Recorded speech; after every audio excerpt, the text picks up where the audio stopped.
Assalamualaikum warahmatullahi wabarakatuh. Bismillahirrahmanirrahim. Saya dari kelompok 14 dengan beranggotakan 3 anak yang bernama Citrananda Wilujeng dengan NIM 20104047, Fadila Nur Indahsari dengan NIM 20104048, dan saya sendiri Ikhrot Biarfi Unsa Rizky Arianto dengan NIM 20104049 yang akan mempresentasikan tentang hukum perwakafan di Indonesia. Langsung saja kita bahas pengertian wakaf. Wakaf adalah perbuatan hukum wakif untuk memisahkan dan atau menyerahkan sebagian harta benda miliknya untuk dimanfaatkan selamanya atau untuk jangka waktu tertentu sesuai dengan kepentingannya guna keperluan ibadah dan atau kesejahteraan umum menurut syariah. Dasar hukum wakaf di Indonesia. Saat ini, wakaf telah diatur dalam suatu undang-undang tersendiri, yakni Undang-Undang Nomor 41 Tahun 2004 tentang Wakaf (UU Wakaf), dan diatur lebih terperinci di dalam peraturan pelaksanaannya, yaitu Peraturan Pemerintah Nomor 42 Tahun 2006 tentang pelaksanaan Undang-Undang Nomor 41 Tahun 2004 tentang Wakaf (PP Wakaf). Berikut perubahannya.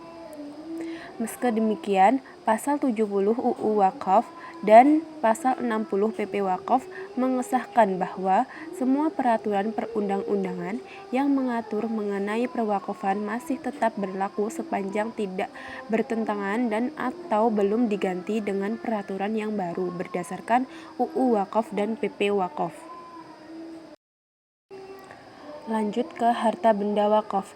Harta benda wakaf adalah harta benda yang memiliki daya tahan lama dan manfaat jangka panjang serta mempunyai nilai ekonomi menurut syariah yang diwakafkan oleh wakif, yakni pihak yang mewakafkan harta benda miliknya, dan perlu diperhatikan harta benda wakaf hanya dapat diwakafkan apabila dimiliki dan dikuasai oleh wakif secara sah.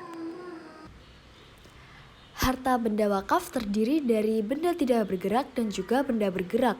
Nah, benda tidak bergerak itu contohnya seperti tanah, bangunan, masjid, sekolah, atau benda tidak bergerak lainnya untuk dimanfaatkan oleh khalayak umum. Kemudian selanjutnya benda bergerak. Apa itu wakaf benda bergerak? Nah, wakaf benda bergerak itu maksudnya adalah harta benda yang tidak akan habis jika dikonsumsi dan nilainya dapat terus meningkat, sehingga kebermanfaatannya akan terus dinikmati oleh penerima manfaat atau mauquf alaih. Contoh wakaf benda bergerak adalah uang, logam mulia, hak kekayaan intelektual, hingga surat berharga seperti saham. Selanjutnya ada fungsi, unsur-unsur, dan syarat-syarat wakaf. Yang pertama, fungsi wakaf. Dalam pasal 216, fungsi wakaf adalah mengekalkan manfaat benda wakaf sesuai dengan tujuan wakaf. Yang kedua, unsur-unsur dan syarat-syarat wakaf. Dalam pasal 217 ayat 1, Badan-badan Hukum Indonesia dan orang-orang yang telah dewasa dan sehat akalnya, serta yang oleh hukum tidak terhalang untuk melakukan perbuatan hukum atas kehendak sendiri, dapat mewakafkan benda miliknya dengan memperhatikan peraturan perundang-undangan yang berlaku. Selanjutnya, benda wakaf sebagaimana dimaksudkan dalam pasal 215 ayat 4 harus merupakan benda milik yang bebas dari segala pembebasan, ikatan, sitaan, dan sengketa. Ketiga, kewajiban dan hak-hak nazir. Nazir berkewajiban untuk mengurus dan bertanggung jawab atas kekayaan wakaf serta hasilnya dan pelaksanaan wakaf sesuai dengan tujuan menurut ketentuan-ketentuan yang diatur oleh Menteri Agama. Nazir diwajibkan membuat laporan secara berkala atas semua hal yang menjadi tanggung jawabnya sebagaimana dimaksud dalam ayat 1 kepada Kepala Kantor Urusan Agama Kecamatan setempat dengan tembusan kepada Majelis Ulama Kecamatan dan Camat setempat. Selanjutnya ada tata cara perwakafan dan pendaftaran benda wakaf. Tata cara perwakafan pasal 223. 1. Pihak yang hendak mewakafkan dapat menyatakan ikrar wakaf di hadapan pejabat pembuatnya akta ikrar wakaf untuk melaksanakan ikrar wakaf. 2. Isi dan bentuk ikrar wakaf ditetapkan oleh Menteri Agama. Dalam pasal 224 tentang pendaftaran benda wakaf. Setelah akta ikrar wakaf dilaksanakan sesuai dengan ketentuan dalam pasal 223 ayat 1 dan 4, maka Kepala Kantor Urusan Agama Kecamatan atas nama nazir yang bersangkutan diharuskan mengajukan permohonan kepada camat untuk mendaftarkan perwakafan benda yang bersangkutan guna menjaga keutuhan dan kelestarian. Perubahan, penyelesaian, dan pengawasan benda wakaf. Pasal 225. Pertama, pada dasarnya terhadap benda yang telah diwakafkan tidak dapat dilakukan perubahan atau penggunaan lain daripada yang dimaksud dalam ikrar wakaf.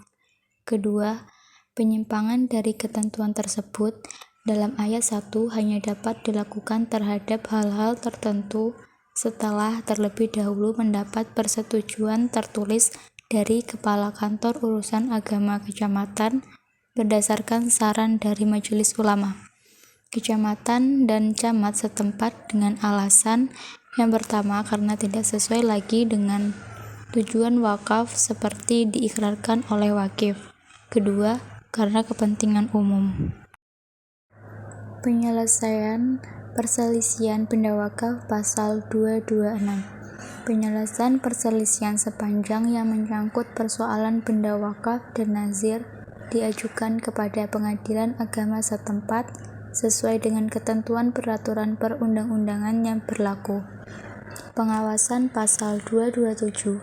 Pengawasan terhadap pelaksanaan tugas dan tanggung jawab nazir dilakukan secara bersama-sama oleh Kepala Kantor Urusan Agama Kecamatan, Majelis Ulama Kecamatan, dan pengadilan agama yang mewilayahinya. Ketentuan peralihan pasal 228. Perwakafan benda, demikian pula pengurusannya yang terjadi sebelum dikeluarkannya ketentuan ini harus dilaporkan dan didaftarkan kepada Kantor Urusan Agama Kecamatan setempat untuk disesuaikan dengan ketentuan-ketentuan tersebut. Demikianlah video presentasi dari kelompok kami. Kurang lebihnya kami mohon maaf yang sebesar-besarnya. Semoga video ini dapat bermanfaat bagi teman-teman semua. Wassalamualaikum warahmatullahi wabarakatuh.